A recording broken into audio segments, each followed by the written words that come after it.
Welcome you all once again on my YouTube channel board से classes online. आज का हमारा टॉपिक है द वॉइस पार्ट 2। दोस्तों, इससे पहले वाले वीडियो में हमने पार्ट 1 में वॉइस का इंट्रोडक्शन देखा था। आज हम देखने वाले हैं voice simple sentences, active to passive या फिर पैसिव टू एक्टिव। तो चलिए वीडियो शुरू करने से पहले अगर मेरा चैनल अभी तक आपने सब्सक्राइब नहीं किया है और आप मेरा चैनल फर्स्ट टाइम देख रहे हो तो तुरंत इसे सब्सक्राइब कीजिए और हाँ, don't forget to press bell icon to get notification of my upcoming videos.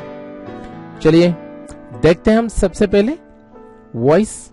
But remember one thing, passive voice is formed with the suitable tense of the verb be followed by the past participle. जब भी हम कभी active से passive voice करने जाएंगे तब एक चीज हमें याद रखनी है कि हमें उस वक्त suitable tense of the verb be ये जो हमारा वर्ब है उसके जो फॉर्म से, जैसे कि एम, इज, वॉज, वेयर या फिर हैव, हैज, हैड, जो भी कुछ हमारे बी के फॉर्म से उसका proper tense, suitable tense use करना है और उसके आगे followed by the past participle. इससे एक बात मुझे आपको बतानी है दोस्तों, यहाँ पे देखिए, टेक अगर आता है तो उसके साथ एम टेकन, इज टेकन या फिर आर टेकन, क्योंकि ये प्रेजेंट फॉर्म में है, बेस फॉर्म में है ये हमारा वर्ब, तो उसके साथ हमें एम, इज, आर और उसके आगे past participle form of main verb वो लिखना पड़ेगा। एक चीज याद रखना दोस्तों, पैसिव वॉइस में हमेशा वर्ब का पास्ट पार्टिसिपल फॉर्म ही आता है।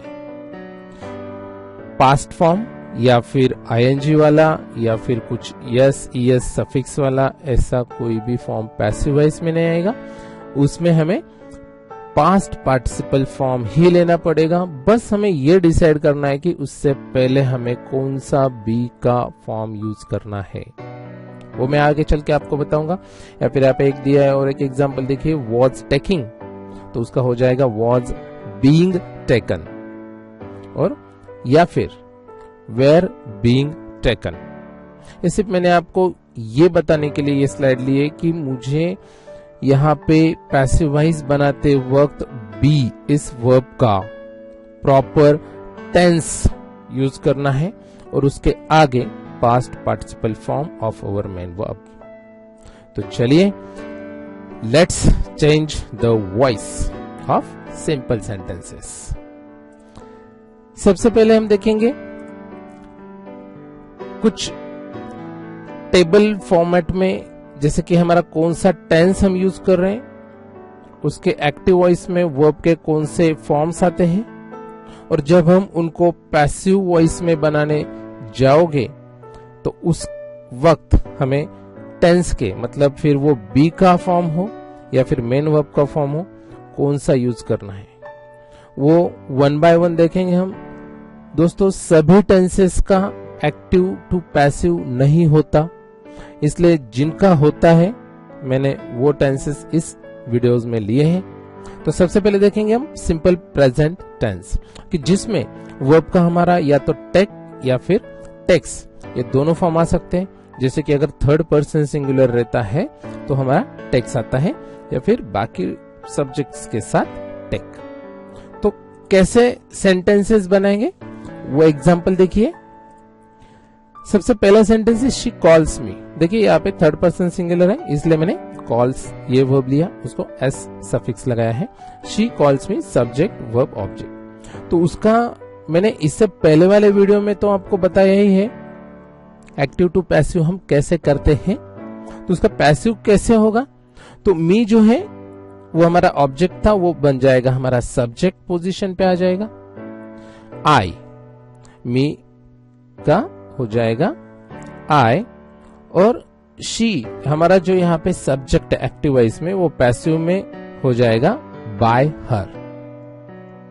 तो दोस्तों, कॉल्स ये जो हमारा वर्ब है सिंपल प्रेजेंट का, उसका हो जाएगा एम, इज, आर। इन तीनों में से जो भी प्रॉपर सुटेबल फॉर्म यहाँ पे होता है, जैसे कि आई आता है तो उसके आगे एम ही आना चाहिए। हम आई इज या फिर आई आर तो नहीं बोलते। सो आई एम, और मैंने आपको पहले ही बताया कि पैसिव वॉइस में हमारे मेन वर्ब का पास्ट पार्टिसिपल फॉर्म ही आएगा, तो ये हो गया हमारा कॉल्ड। तो सेंटेंस बन जाएगा I am called by her. Next sentence देखिए, मैंने यहां पे लिया है boys take the cricket kit.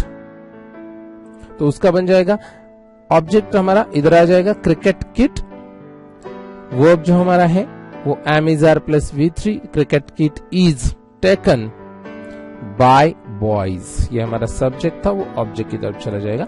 जब हमारा ऑब्जेक्ट प्रोमिनेंट पोजीशन पे आता है तो वो होता है हमारा पैसिव वॉइस, या फिर जो हम जिस पे एक्शन हो रही होती है वो अगर हमारे इनिशियल पोजीशन मतलब सब्जेक्ट की जगह आता है तो वो हमारा होता है पैसिव वॉइस।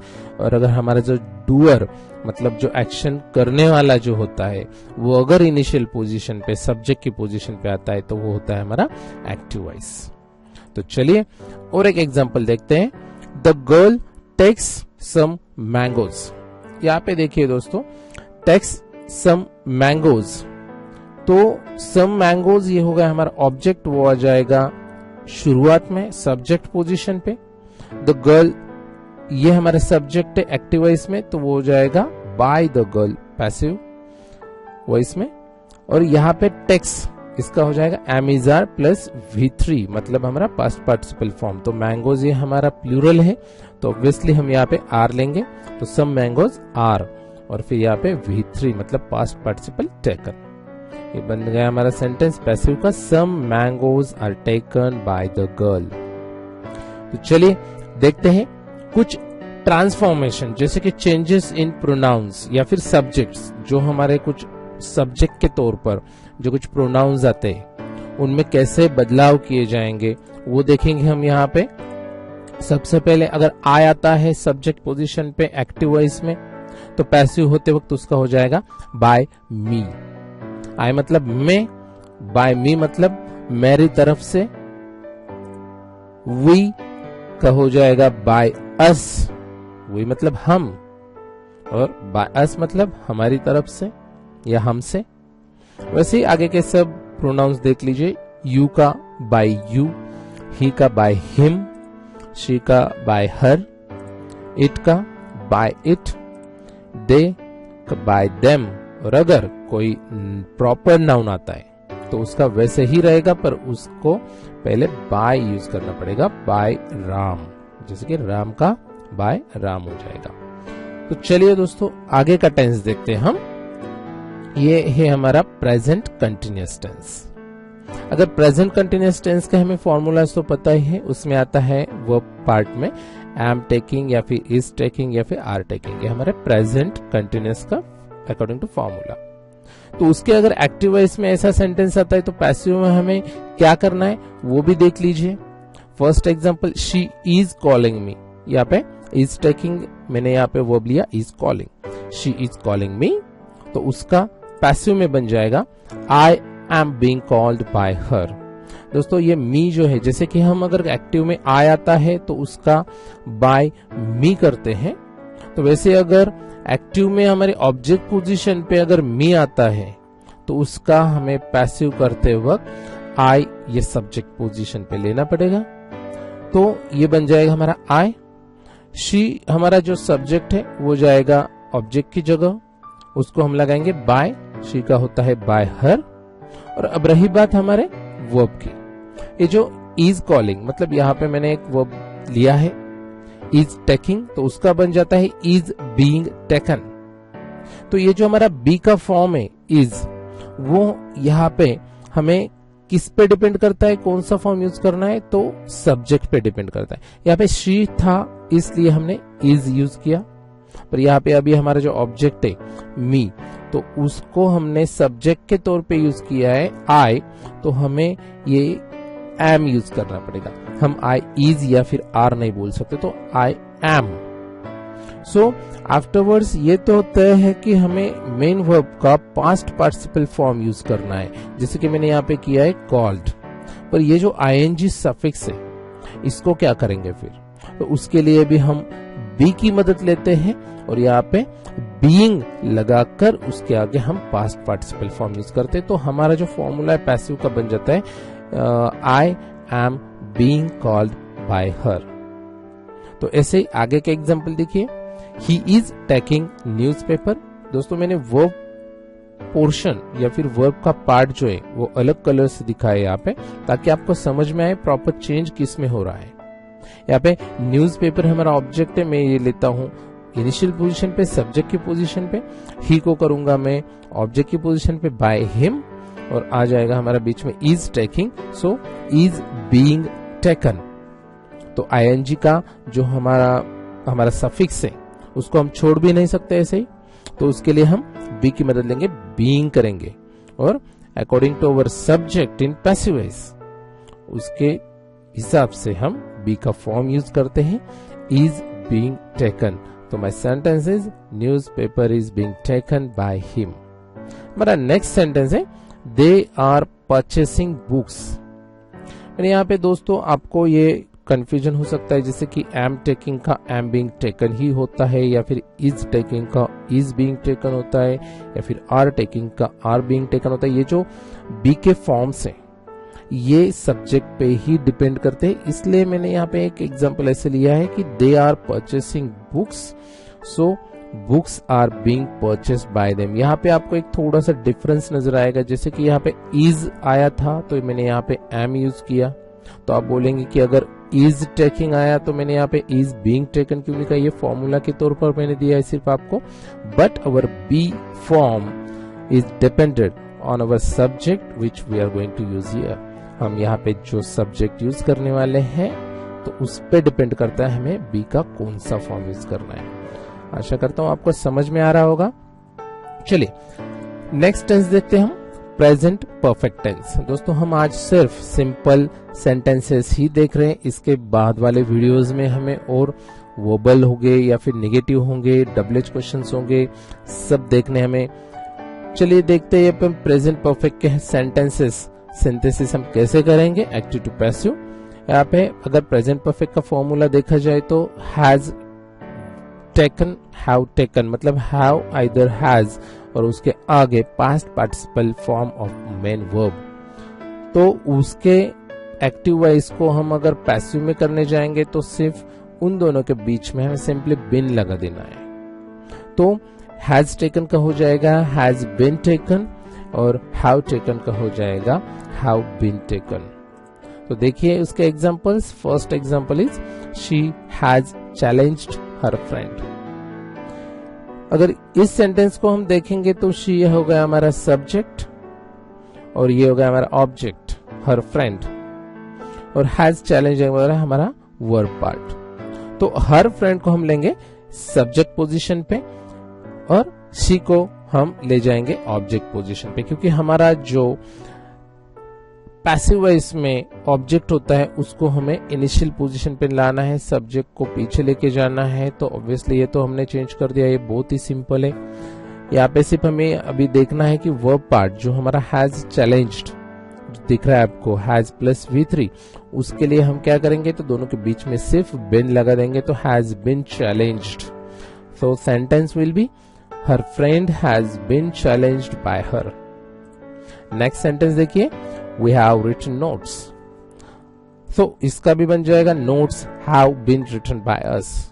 दोस्तों यहाँ पे has challenged था तो मैंने has been challenged किया, have written था तो मैंने have been written किया, पर अगले सेंटेंस में कुछ तो थोड़ा सा मैं अलग करने वाला हूँ आपको ठीक से समझने के लिए, आपकी गलती ना हो इसलिए। यहाँ पे सेंटेंस देखिए, they have purchased a car। यहाँ पे have या फिर has किस पे डिपेंड करता है, तो ये भी हमारे सब्जेक्ट पे डिपेंड करता है। हमारा सब्जेक्ट है दे, तो उसकी वजह से हमने यहाँ पे हैव यूज किया। यहाँ पे हमारा सब्जेक्ट था शी, ये थर्ड पर्सन सिंगुलर है इसलिए हमने यहाँ पे हैज यूज किया। पैसिव में बनाते वक्त भी ये हर फ्रेंड, ये भी थर्ड पर्सन सिंगुलर ही था इसलिए हमने यहाँ पे हैज यूज किया। पर इस सेंटेंस में जब हम हमारा object a car subject position पे लाने जाएंगे तो उस वक्त क्या होगा, देखो ये होगा हमारा थर्ड पर्सन सिंगुलर, तो डेफिनेटली मुझे इसमें थोड़ा सा चेंज करना पड़ा, हैव की जगह मुझे हैज यूज करना पड़ा। इसमें टेंस में कुछ डिफरेंस नहीं आता दोस्तों, सिर्फ हमें थर्ड पर्सन सिंगुलर है इसलिए हैज यूज करना है हैव की जगह, बाकी ग्रामेटिकली ये पूरा वैसे ही रहेगा जैसे हमने अदर सेंटेंसेस सिंथेसिस किए। हैज बीन परचेस्ड, सेंटेंस बन जाएगा a car has been purchased by them, they का होगा बाय देम। तो चलिए आगे जाके देखते हैं हम नेक्स्ट टेंस सिंपल पास्ट। बहुत ही आसान है दोस्तों। सिंपल पास्ट का फॉर्मूला आपको पता है कि जिसमें past form of the verb आता है सिंपली, तो उसका जब हम पैसिव करने जाएंगे तो बी के कौन से फॉर्म यूज करने, वॉज, आइदर, वेयर, ये भी सब्जेक्ट पे डिपेंड करेंगे, और उसके आगे V3। देखिए उसका first example, the police caught the thief. तो इसका जो सब्जेक्ट है द पुलिस वो जाएगा ऑब्जेक्ट की पोजीशन पे, और जो ऑब्जेक्ट था वो आ जाएगा सब्जेक्ट की पोजीशन पे। तो द थिफ कॉट जो हमारा पास्ट फॉर्म है, तो उसको हमें बी का प्रॉपर फॉर्म यूज करके फॉलोड बाय हमारा V3, तो उसका V3 यही है कॉट का, कॉट। सो द थीफ ये हमारा सिंगुलर सब्जेक्ट है इसलिए हम वॉज यूज करेंगे, तो हमारा सेंटेंस बन जाएगा the thief was caught by the police. Next sentence, boys gave the tests, तो इसका बन जाएगा द टेस्ट्स वेयर गिवन। सी यहाँ पे द टेस्ट्स एक नहीं है तो प्लूरल है, तो इसकी वजह से हमने यहाँ पे वेयर ये हेल्पिंग वर्ब यूज किया, बी का फॉर्म यूज किया। So the tests were given by boys. देखते हैं अगला टेंस। देखिए हमारा नेक्स्ट टेंस है पास्ट कंटिन्यूअस टेंस। उसके एक्टिव वॉइस में अगर फॉर्मूले के तौर पर देखा जाए तो वो पोर्शन में आएगा was were plus V1 plus ING, तो मतलब V4, या फिर उसको हम प्रेजेंट पार्टिसिपल फॉर्म भी बोलते हैं। एक बार फिर से आपको बता दूं, जब भी present participle form of the verb active voice में आएगा तो हमें पैसिव बनाते वक्त बीइंग की मदद लेनी पड़ेगी, तभी हम उस वर्ब का प्रॉपर फॉर्म जो कि हमें यहाँ पे करना है पास्ट पार्टिसिपल फॉर्म यूज करना है वो कर सकते हैं। तो इसके भी हम कुछ एग्जांपल्स देखेंगे।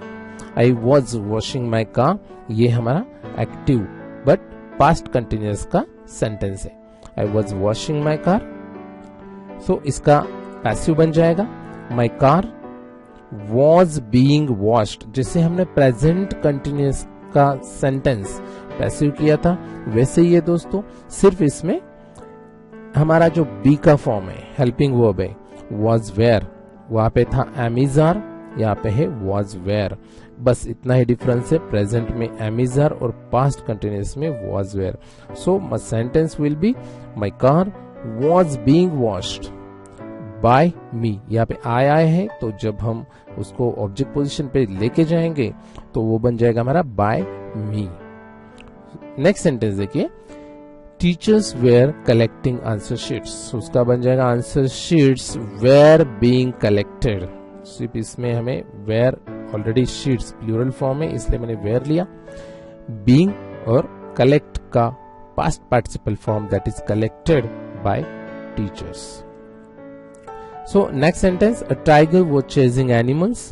तो यहाँ पे भी मैंने थोड़ा सा चेंज दिखाया आपको, जैसे कि इस सेंटेंस में एक्टिव में वॉज आया था तो मैंने पैसिव में भी वॉज बना के ही यह सेंटेंस पैसिव में कन्वर्ट किया। यहाँ पे टीचर्स की वजह से वेयर आया था, प्लूरल फॉर्म था टीचर्स का, यहाँ पे आंसर शीट्स का भी प्लूरल फॉर्म था।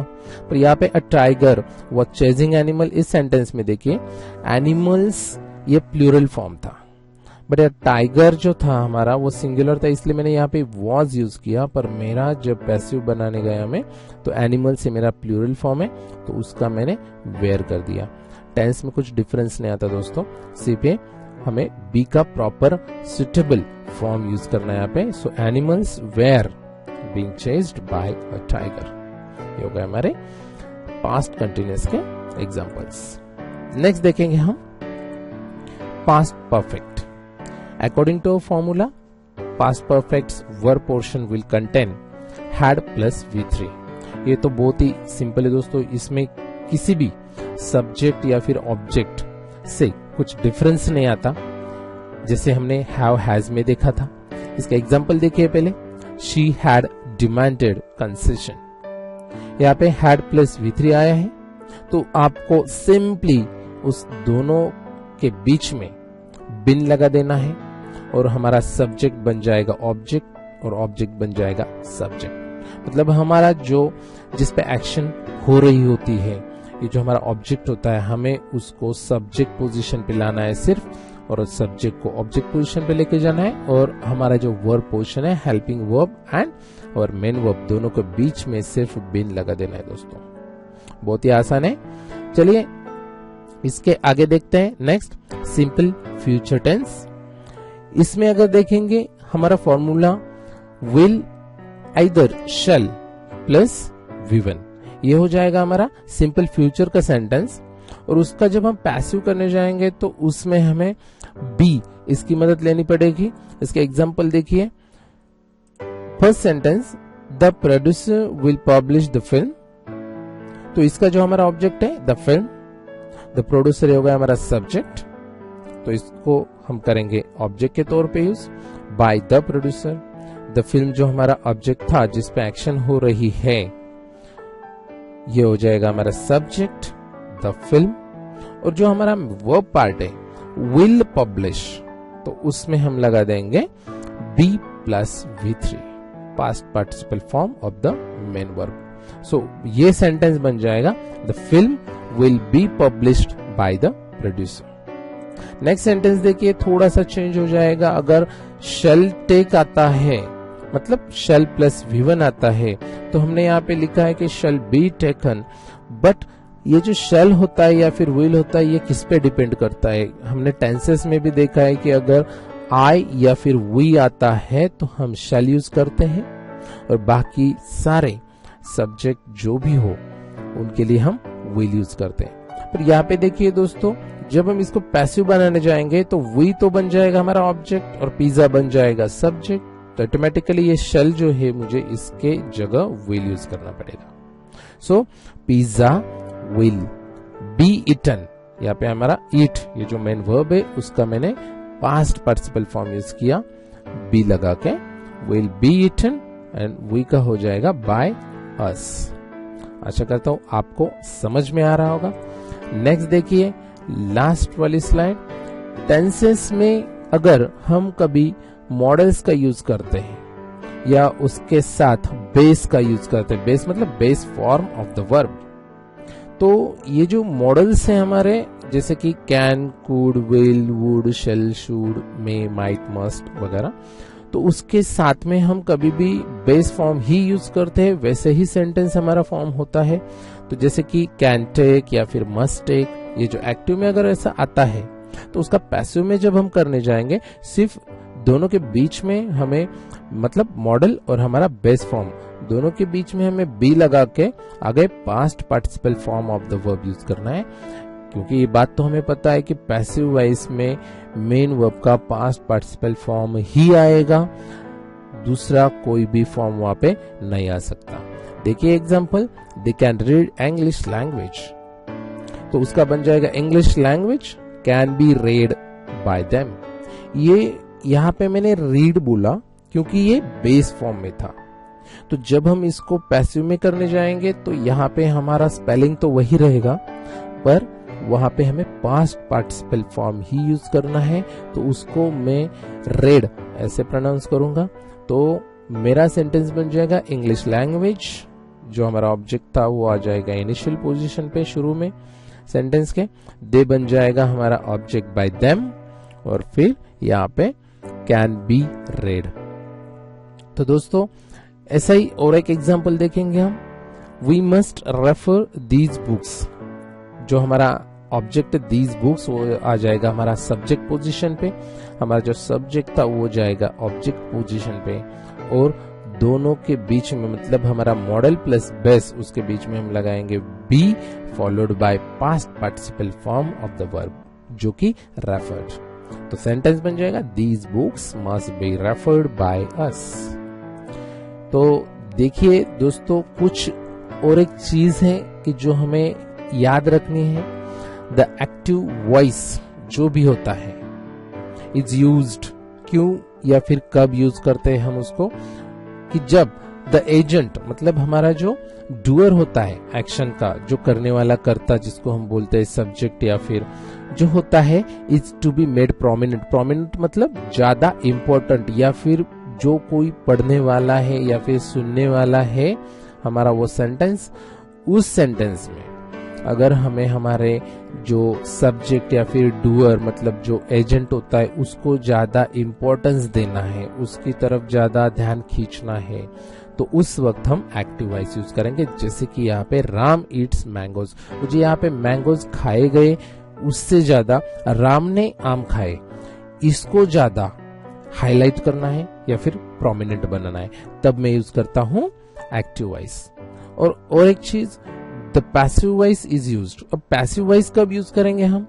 व्हेन द पर्सन और द थिंग, कोई भी एक व्यक्ति हो या फिर वस्तु हो, एक्टेड अपॉन कि जिसके ऊपर कुछ तो एक्शन हुई है, is to be made prominent. जब हमें उस वस्तु को या फिर उस व्यक्ति को ज्यादा इंपॉर्टेंस देना है या फिर उसकी तरफ लोगों का ध्यान खींचना है, उस वक्त हम यूज करेंगे passive voice format of sentence. जैसे कि mangoes are eaten by Ram, यहाँ पे मुझे राम ने कुछ खाया, इससे ज्यादा जो आम खाए गए, तो उन मैंगोज की तरफ आपका अटेंशन अट्रैक्ट करना है, तो मैंने ये पैसिव के तौर पर यूज किया, ये सेंटेंस बोला है। तो देखिए दोस्तों, इससे आगे जाके देखेंगे कभी कभी क्या होता है, जैसे कि ये जो मेरा डूअर होता है या फिर एजेंट होता है कोई भी एक्शन का, जब मुझे वो पता नहीं होता, तो उस वक्त that time we probably use passive voice, उस वक्त हम पैसिव वॉइस ही यूज करेंगे। जैसे कि my mobile has been stolen, मैंने सिर्फ यह बोला है कि मेरा मोबाइल चोरी किया गया है, तो मतलब somebody has stolen my mobile, किसी ने तो चुराया है, पर किसने किया ये मुझे पता नहीं है, ये मेरा पैसिव फॉर्म है। मतलब मोबाइल ने तो कुछ किया नहीं है, पर मोबाइल के ऊपर कुछ तो एक्शन हुई है, ये हमारा सिर्फ सफर कर रहा है। ये ऑब्जेक्ट जो है हमने यहाँ पे सब्जेक्ट पोजीशन पे लाके रखा है, कि जो एक्टिव सेंटेंस में ऑब्जेक्ट का काम कर रहा होगा, वो यहाँ पे सिर्फ सफर कर रहा है या फिर इसके ऊपर कुछ तो एक्शन हुई है। या फिर English is spoken all over the world, English के ऊपर एक्शन हो रही है, इंग्लिश कुछ नहीं कर रहा है, ये जो लैंग्वेज है इंग्लिश, इसके ऊपर कुछ तो एक्शन हो रही है, मतलब English is spoken all over the world. कौन क्या, जैसे कि people speak English all over the world, इसका ये मतलब निकलता है कि दुनिया में बहुत सारे लोग पूरे दुनिया में इंग्लिश बोलते हैं। अगर मैं इन सेंटेंसेस को एक्टिव में बनाने जाऊं, तो मुझे यहाँ पे कोई तो डूअर मतलब एजेंट की जरूरत पड़ेगी, तो मैं according to our meaning of the sentence कि उस सेंटेंस में क्या हुआ है उसके ऊपर ये डिपेंड करेगा, मुझे सिंगुलर सब्जेक्ट यूज करना है या फिर प्लूरल सब्जेक्ट यूज करना है। यहाँ पे जैसे कि मोबाइल चोरी होने की घटना है, तो मैं मेरा सिंगुलर सब्जेक्ट यूज करूंगा, जैसे कि somebody या फिर someone, तो मेरा सेंटेंस ऐसा बन जाएगा somebody has stolen my mobile। जैसे कि हमने देखा है has stolen, ये हो गया हमारा प्रेजेंट परफेक्ट का सेंटेंस, कि जिसको अगर पैसिव बनाने जाएंगे तो my mobile आ जाएगा हमारा सब्जेक्ट की पोजीशन पे, और has stolen के दोनों के बीच में हम लगाएंगे been, और फिर आगे past participle form of the verb that is stolen. और फिर वहां पे जो मेरा somebody है, मैंने तो यहाँ पे लिया ही नहीं है, क्योंकि वो कंसीडर किया होता है कि ये घटना किसने की, ये एक्शन किसने की है, वो डूअर कौन है, एजेंट कौन है, वो हमें पता नहीं होता। तो उस वक्त हम ऐसा सेंटेंस एक्टिव में भी बना सकते हैं, बोल सकते हैं।